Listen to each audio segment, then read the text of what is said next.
tout le monde et joyeuse Pâques. Aujourd'hui mon setup est un peu différent. Je voulais vous présenter mon produit à récurer. Alors, je suis artiste récupératrice et je suis orientée vers le zéro déchet depuis un bon 2-3 ans. Et donc j'essaye toujours de trouver des solutions pour ne pas acheter de plastique, pour ne pas acheter de produits, et je fais tous mes produits maison. Donc, comme j'ai un chalet, j'ai du bois, et comme j'ai du bois, j'ai de la cendre. Et avec la cendre, j'ai décidé de faire ma lessive. Donc, je vais vous montrer ici ma lessive à la cendre. Voilà, elle est orange. Bon, j'utilise des bouteilles pour la mettre en bouteille. Je recycle des bouteilles. Ici, on voit que j'ai écrit potasse parce que je fais tellement de bouteilles entre mes cidres, mes vinaigres, mes produits autres ménagers. Je veux absolument avoir le nom. Donc ici, j'ai marqué potasse. Et ma lessive est orange parce que je mets toujours mes agrumes à l'intérieur pour lui donner une belle couleur et aussi une belle senteur. Alors, aujourd'hui, je voulais vous présenter ma lessive et mon produit à récurer. Alors, qu'est-ce que je fais? Alors, voilà. Ici, j'ai ma cendre. Alors, ça, c'est la cendre brute, c'est-à-dire quand on l'enlève directement du foyer. Je vais aller prendre une passoire. Alors, j'ai une passoire qui est une passoire à petite. Le tamis est vraiment très fin, qui me permet d'aller passer ma cendre. Alors parfois quand il fait froid, je me mets dehors et je regarde la nature tout en faisant ce petit mouvement qui me permet d'aller passer ma cendre. Alors je sais qu'il doit y avoir des techniques beaucoup plus évoluées, mais ça marche très bien. Et je suis souvent dans le système D, c'est-à-dire me trouver des petites astuces qui ne font pas nécessairement gagner du temps, mais qui me permettent d'être dans l'instant présent, puis c'est des moments de méditation. Donc voilà, j'utilise ceci pour aller filtrer ma cendre. Une fois que ma cendre est filtrée, on va la voir ici, que j'ai un ami qui a beaucoup de seaux dans son travail et qui va aller me les offrir. Je vais bien les nettoyer et les récupérer. Donc ici, on voit la cendre qui a été filtrée. Par la suite, je suis toujours dans le système D, donc je me fais des marques, 1, 2, 3. Je vais aller mettre une portion de cendre pour 2 portions d'eau. Alors, je sais qu'il y a des personnes qui font des mélanges différents. Sur le site où j'avais pris la recette, la personne faisait ce mélange-là, donc je l'ai conservé. J'ai vu par la suite que certains la font beaucoup moins concentrée que moi. Donc après, c'est un choix. Quand vous allez l'utiliser, vous allez plus la diluer. Moi, j'aime bien l'avoir concentrée. Comme ça, je mets juste un petit bouchon dans ma machine et ça me permet aussi d'avoir moins de bouteilles. Donc, une fois que nous avons notre cendre qui est filtrée, je vais aller rajouter de l'eau chaude en volume. Je vais brasser. Là, je brasse, je brasse, je brasse. Puis, au bout d'une heure, 1 heure et demie, je vais aller rajouter ma deuxième quantité. Bon, j'ai des seaux où ils montent plus haut, mais celui-ci, c'est un des premiers que j'avais fait. Et là, je vais laisser ma lessive de soude se faire.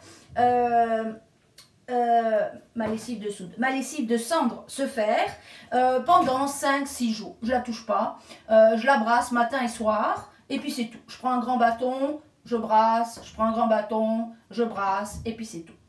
Au bout d'une semaine, de 6 jours ou de 5 jours, ça dépend si je suis au chalet. Donc quand je reviens, je vais aller filtrer ma lessive. On va voir qu'il y a une différence, c'est-à-dire qu'on va avoir un dépôt dans le fond. Ici, vous avez mon dépôt qui est dans le fond. Et vous allez avoir sur le dessus un liquide. Quand je touche avec mes mains ce liquide, il est assez épais. Il ne ressemble plus à de l'eau. Il faut savoir que souvent ça assèche les mains. Moi je le fais toujours avec les mains, mais si vous voulez avoir des gants, parce que vous avez des mains fragiles ou peu importe, portez des gants. On peut aller réhydrater ses mains par la suite, les laver puis les réhydrater. Ce que je fais ensuite, c'est que je vais filtrer. Donc mon dépôt est au fond. Alors il y a des milliards de façons de filtrer. Donc certaines personnes vont aller mettre un autre seau avec un t-shirt. C'est ce que je faisais au début. Vous prenez un vieux t-shirt que vous allez mettre ici. Vous versez. Toute votre cendre va rester dans le t-shirt. Et toute votre lessive va passer dessous. Vous pouvez aussi aller prendre avec un contenant. Et vous allez aller chercher juste le dessus de l'eau. Et donc, tant que vous ne touchez pas au fond, ça va rester déposé au fond. Ce que je fais maintenant, c'est que je prends un tuyau et que je démarre en aspirant dans mon tuyau et je mets un pot en haut et un pot en bas, bien sûr, et je surveille et je laisse couler ma lessive. Donc, il y a plusieurs méthodes pour la filtrer.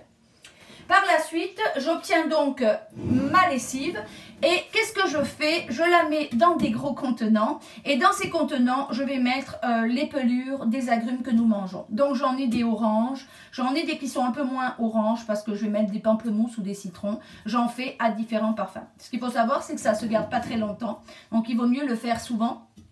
On ne peut pas en faire une grosse quantité. Par contre, ce que je fais, c'est que comme je ne chauffe pas l'été, je me permets de faire beaucoup de sacs. Je récupère des sacs de la bouffe des chiens de ma fille et je vais aller rentrer dedans ma cendre filtrée pour être utilisée. Alors je vous avoue qu'en cette période de confinement, mais je suis très contente d'avoir cette lessive là parce que je peux la fabriquer en continu.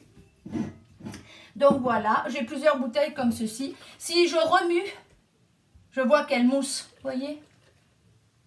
Bon. J'ai des bandes pH qui me permettent de savoir quel est le pH de ma lessive et le pH de ma lessive est à 13. Voilà. Alors, qu'est-ce que je voulais vous montrer? Ce qui reste dans le fond. Alors, ce qui reste dans le fond, c'est ceci. C'est comme, c'est le reste de la cendre, voyez? Ça fait comme une boue. Alors, je vais vous montrer parce que c'est drôle et c'est ça que je voulais vous faire partager ce matin. Parce qu'au début, j'y croyais pas, puis je me suis dit, c'est n'importe quoi, ça va jamais récurer. Alors, je sais pas si vous voyez, mais mon comptoir est assez sale. J'avais fait exprès de le laisser quand je cuisine, ça déborde, c'est tout ça. Je vais enlever ceci. Voilà, vous voyez, ça c'est ma gazinière. Et alors, il faut pas avoir peur, voyez. Je vais aller prendre mon produit à récurer. Alors, en général, ça peut rendre fou parce qu'on va se dire, mon Dieu, c'est tout sale. Alors, je fais ça aussi sur mes baignoires. J'ai une baignoire au chalet qui n'a jamais été aussi belle. Alors, bien sûr, il faut que vous ayez bien filtré. Je n'ai pas de grain. Je n'ai aucun grain. Voilà. Donc, vous voyez, je vais aller en mettre partout. Première fois que j'ai fait ça sur ma baignoire, j'ai eu peur. Je me suis dit, Claudia, qu'est-ce qui t'a pris? Qu'est-ce qui t'arrive? Moi, je suis toujours en train de faire des essais. Donc, voilà. Donc, vous voyez, c'est un peu cochon. On le voit de loin, mais je peux vous dire que c'est un peu cochon. Pour y aller le frotter avec un grattoir, j'ai un plaisir de la matière. J'ai toujours eu un plaisir de la matière. Donc, je vais aller prendre mon grattoir. Alors, celui-ci, je l'ai ramené du Japon. J'avais ramené une dizaine d'éponges comme ceci. Et je pense qu'à date, ça fait 3 ans, j'en ai utilisé 3. C'était vraiment génial. Alors voilà, et j'aimerais vous montrer comme ça va devenir nickel. Ça paraît impressionnant, mais je ne sais pas si vous avez vu, comme ça a disparu. J'ai pas frotté 1 heure, c'était tout accroché. J'ai fait un chili et un ragoût. Alors là, je ne vois pas de débarbouillettes, ce qui est un peu dommage pour moi. Bon, on va prendre ceci. Voilà, donc là, je vais aller vous essuyer ça. Et voyez, j'ai frotté 2 secondes ma gazinière. C'est vraiment, c'est bluffant. C'est bluffant. Avec mon conjoint, on était bluffés. Même la lessive, on est bluffés. J'en ai donné plein à des gens qui sont verts, puis qui sont aussi 0 déchet comme moi. Et ils étaient assez impressionnés. Vous voyez ici, j'ai pas frotté. Voilà. Donc j'ai vraiment travaillé sur le haut. Et je vous mettrai une photo de ma gazinière et vous verrez qu'elle est nickel. Vous voyez, ça c'est le bas, je n'ai pas encore frotté le bas. Alors c'est sûr qu'il ne faut pas avoir peur d'avoir les mains sales. Donc comment je la garde? Ça c'est des pots où ma fille se fait livrer des sauces tomates faites maison. Et je les conserve, je conserve les pots pour garder mon produit à récurer. Il est liquide ici. Ben, il n'est pas liquide, il y a juste de l'eau sur le dessus. Par contre, j'ai fait un test. Puis, on peut très bien aller le faire sécher. Donc, vous voyez, je l'ai laissé... Vous voyez, je l'ai laissé pendant un certain temps au sous-sol. Et j'arrive à avoir une poudre, qui est une poudre à récurer. et que je vais aller mettre dans des bouteilles ou dans des pots, peu importe, que je vais recycler et qui va me permettre de faire des stocks de produits à récurer. Donc, voilà, c'est fini pour aujourd'hui. J'avais juste le goût, en ce jour de Pâques, de faire une chronique un peu drôle. Je vous souhaite une bonne journée et joyeuse Pâques. Au revoir.